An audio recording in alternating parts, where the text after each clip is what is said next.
Bonjour à toutes et à tous et merci de votre fidélité.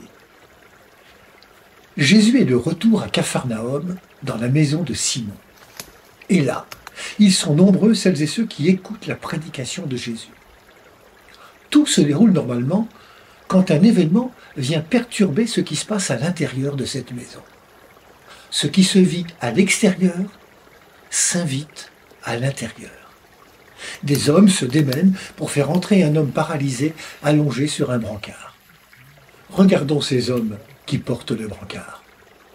Je vois en eux tous les aidants qui permettent aux personnes de ne pas rester seules, d'être accompagnées, soutenues, d'avoir accès aux soins, d'avoir accès au Christ. Ils sont nombreux, ces hommes et ces femmes qui, sans faire beaucoup de bruit, et parfois même sans beaucoup de reconnaissance, agissent au quotidien pour que l'être humain soit respecté dans sa dignité. Ces personnes et ces femmes qui ouvrent des brèches dans les épais murs de l'indifférence, de la solitude, de l'injustice, des blessures du corps ou de l'âme. Jésus les voit. Voyant leur foi, nous dit l'Évangile.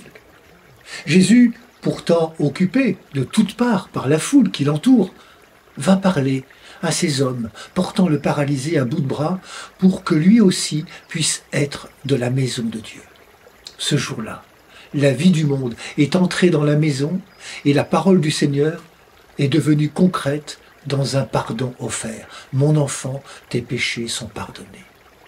Ce qui paralyse vraiment, c'est le péché. La foi remet l'homme debout. Mes amis, interrogeons-nous.